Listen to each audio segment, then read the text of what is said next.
इस शो के प्रायोजक है मां भवानी डेकोर प्राइवेट लिमिटेड, मतलब a complete floor solution, new 0 mile Dadar road Muzaffarpur. Bihar के मुजफ्फरपुर में जिला विधिक सेवा प्राधिकार और बाल संरक्षण इकाई की सहित सामाजिक कार्यकर्ताओं, पुलिस पदाधिकारियों की मौजूदगी में सेक्स वर्कर्स के संवैधानिक और गैर संवैधानिक लाइफ को लेकर राजकीय प्रीति कर्तव्य को लेकर परिचर्चा और कार्यशाला का आयोजन माननीय न्यायालय के आदेश पर कार्यशाला में सामाजिक समरसता और सामाजिक जिम्मेदारी के तहत कार्यशाला का किया जा रहा है आयोजन, जिसमें जिला जज पुलिस की भूमिका और सेक्स वर्कर्स के संवैधानिक अधिकार और कर्तव्यों का समान अधिकार की पूर्ति के दायित्व को समान स्तर पर बनाए रखना। इस दौरान जानकारी देते हुए जिला जज ने कहा कि जिस प्रकार से संविधान ने आम नागरिकों को उसके मूल अधिकार सहित कानूनी अधिकार दिए हैं, ठीक उसी प्रकार सेक्स वर्कर के लिए भी संवैधानिक कई अधिकार व कर्तव्य दिए हैं, जिसके सामाजिक न्याय और कार्यों को बेहतर तरीके से लागू की जा सके और उसको वह सभी अधिकारी मिल सके जो एक आम नागरिकों को संविधान दे रखा है। आज यह कार्यशाला ऑनरेबल एपेक्स कोर्ट के द्वारा दिए गए एक जजमेंट के लाइट में की गई। इसका मेन मकसद था to sensitise the police personnels, the media persons, the other stakeholders of the society for ensuring कि जो सेक्स वर्कर्स हैं उनके राइट्स को कैसे हम प्रोटेक्ट करें। इसका मकसद है टू अप्राइज देम कि उनके क्या कॉन्स्टिट्यूशनल राइट्स हैं। ऑनरेबल सुप्रीम कोर्ट ने अपने जजमेंट्स में बड़े इलोबरेटली आर्टिकल 21 को डिस्क्राइब किया और ये कहा कि जैसे अदर सिटीजन्स ऑफ इंडिया को कॉन्स्टिट्यूशनल राइट है, वैसे ही सेक्स वर्कर्स को भी ये राइट है।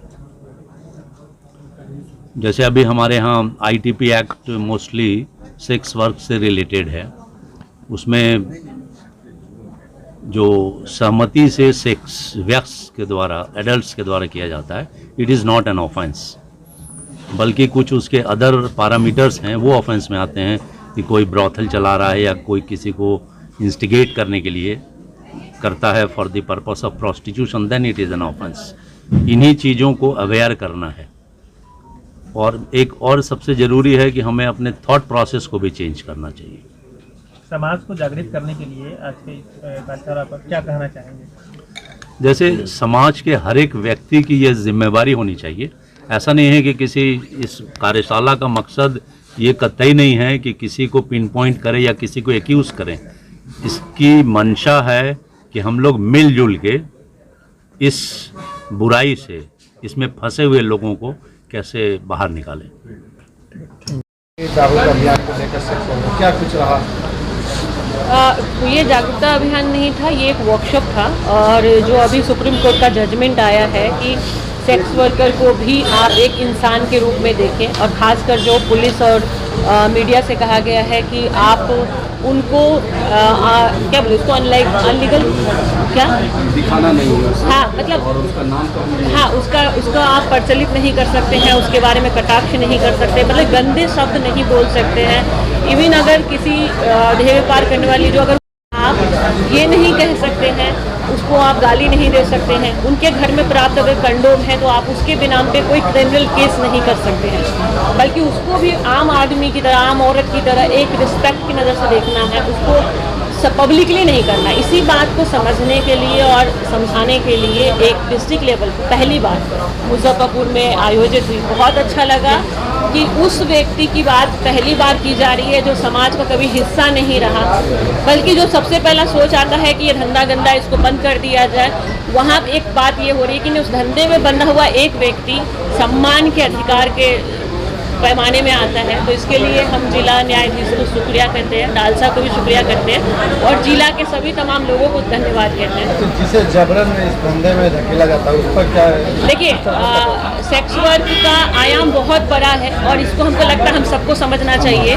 ट्रैफिकिंग अपने आप में एक अलग मुद्दा है, हम भी उसका सपोर्ट नहीं करते, विरोध करते हैं, क्योंकि एक ही बात है, जो आ गया वो वापस नहीं जा सकता, लेकिन जो नहीं आया उसको रोका जा सकता है। उसके लिए जिला प्रशासन को को, समाज के और लोगों को मजबूत पहल करनी चाहिए। देखिए, कोई भी चीज़ में अगर कोई घर में सन्नाटा है तो कैसे वो सन्नाटा गायब होगा? जब उसमें लोग रहने लगेंगे।